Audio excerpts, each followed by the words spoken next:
Rice is life. Rice is life.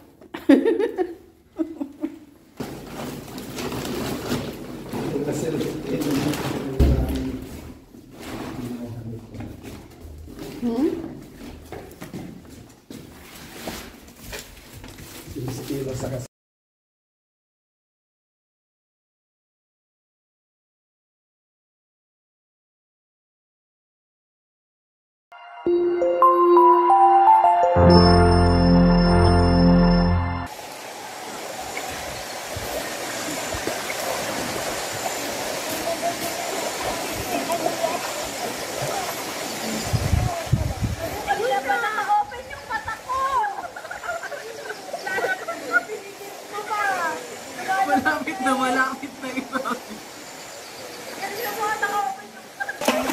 Aray! Uy, mga sino yung malaki? Kukunin ko sa ano? Oh, sige, kunin mo. Wala, ang hirap. Ah!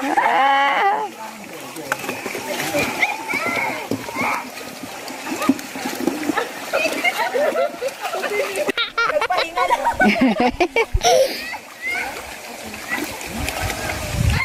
Ayan o, dalawa. Ayan o. Ayan o. Kulit paghawakan.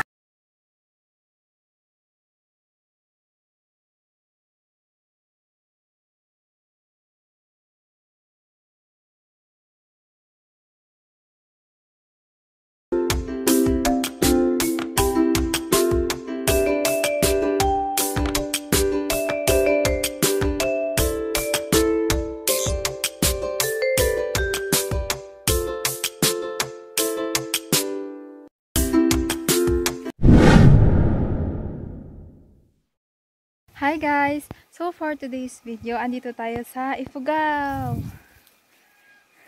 Yeah.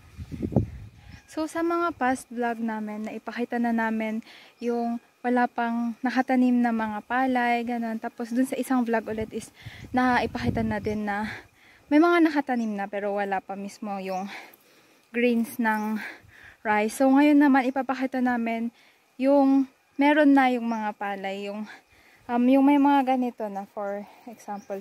Tsaka ipapakita din namin kung paano mag-ani ng mga palay. So, let's go! So guys, andito na tayo sa bahay ng aming grandparents and makikita naman po na green na yung mga taniman ng palay.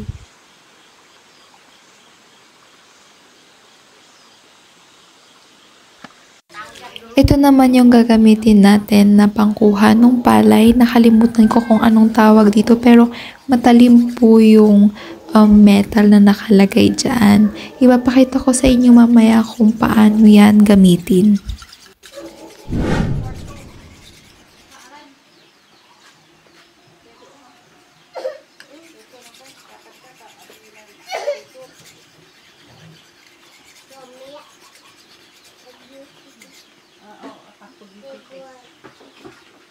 Hinaan mo ng manok.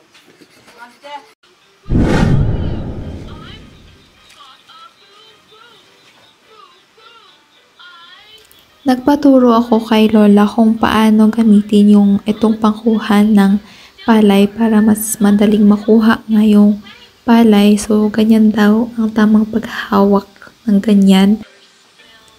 And pupunta na kami doon sa rice field kung saan aanihin yung mga palay. And ipapakita ko na lang kung paano sila mag-ani ng palay dito. Wow!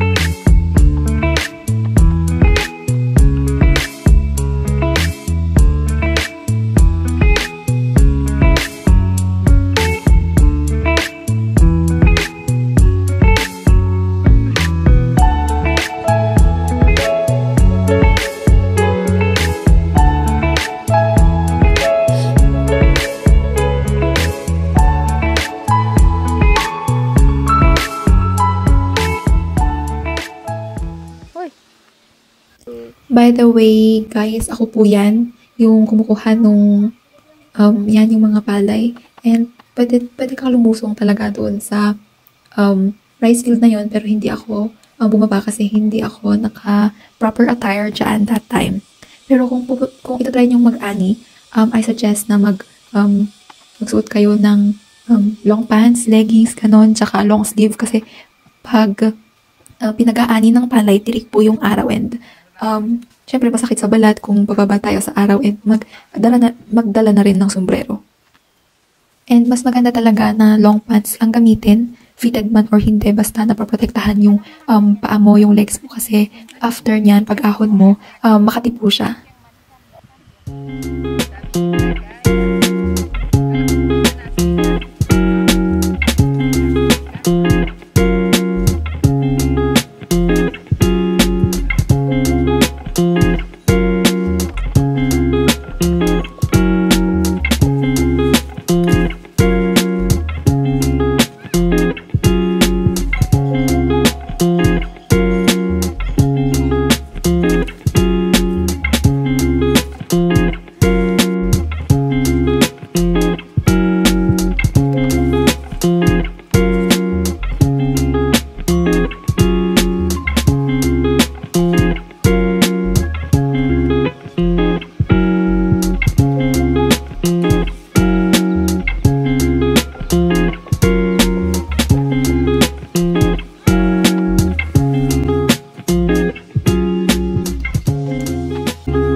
As you can see, mabagal po akong kumuha nung palay kasi first time ko pong mag-ani. So, sila po yung mga talagang expert po sa pag-aani ng palay. By the way, andyan po ang aking nanay and may mga tita din po ako dyan. Wow! Po kalawak yung rice field kung saan aanihin yung mga palay. And umaabot siguro ng 3 to 5 days bago matapos ang pag-ani ng palay. Depende sa kung gaano kalawak yung rice field and depende din sa mga magtatrabaho na kukuha ng palay. Dito is bumaba na ako para ma-videohan ko ng maayos kung paano kami dito mag-ani ng palay para maipakita sa inyo na ganito yung way ng pag-aani namin ng palay. Yan, di ba? Parang pag sila yung nag-aani, parang pinupulot lang nila. Pero pag ako talaga, parang aabutin pa ng ilang seconds bago ko makuha yung palay at minsan nasusugatan pa ako.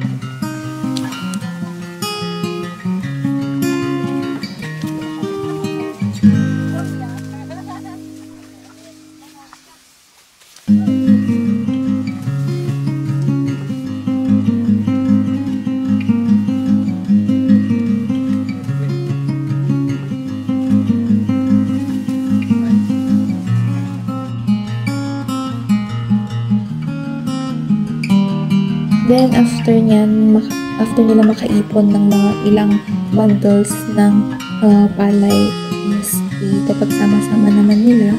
And then, sama-sama naman nila and then tatali nila para maging ganyan yung itsura niya.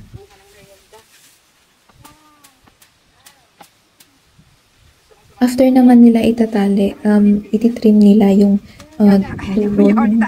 Ititrim nila yung sa taas para hindi masyadong mahaba and siguro para mas malinis tignan. Yan, ang nanay ko po ang nagtitrim yan.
So, after naman itali, inuwi namin yung iba and ang gagawin naman dito is papatuyuin natin siya.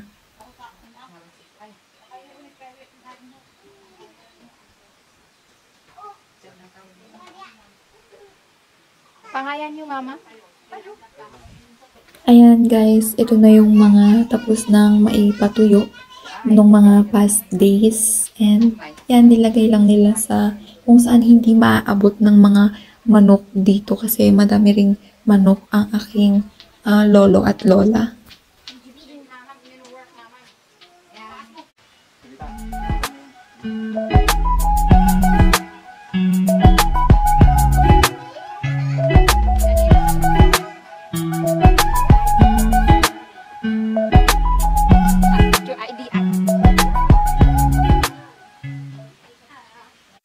And ang tawag naman namin dito ay balu. Ito yung rice na pwede mo siyang parang ipapainit mo siya and hindi mo siya kailangang isaing bago kainin.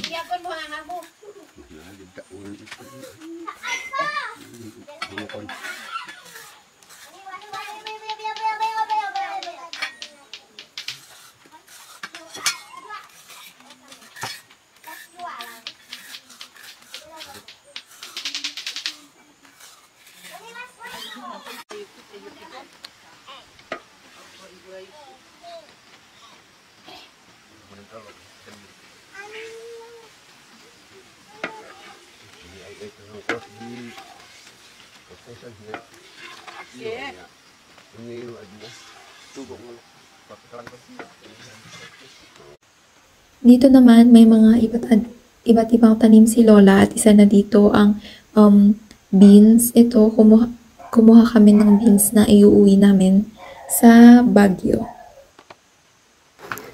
So like you can see, they're in a big green little garden and they're there picking those little beans.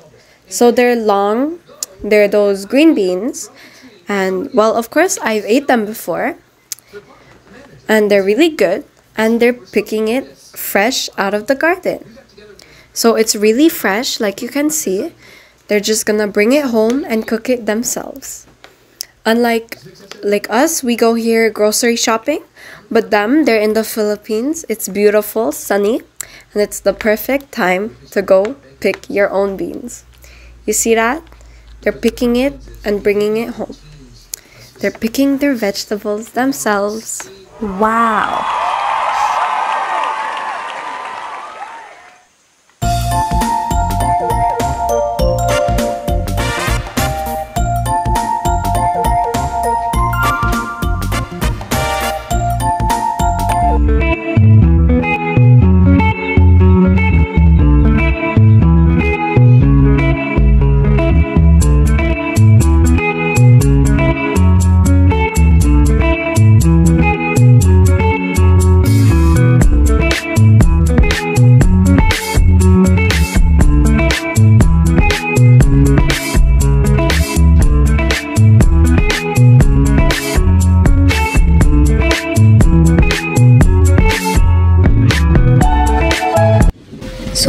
guys, paalis na kami. And for me, it was a very great experience. Yung first time ko mag-ani ng palay, unforgettable talaga. Kasi parang ang sarap niya sa feeling na naranasan mo kung ano yung ginagawa ng mga grandparents mo sa probinsya. And ito yung babalik-balikan ko every summer. Thank you guys for watching. Hope you enjoyed this video. Don't forget to like, share, subscribe, and ring the notification bell.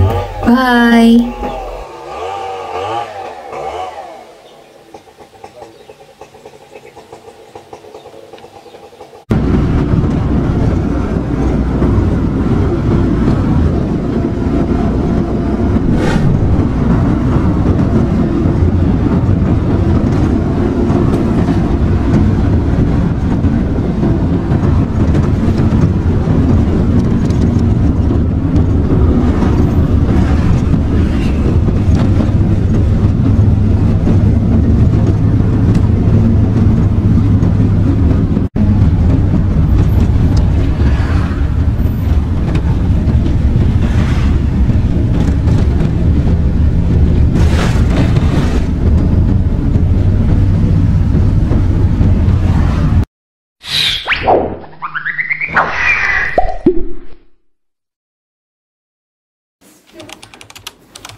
Rice is life. Rice is life.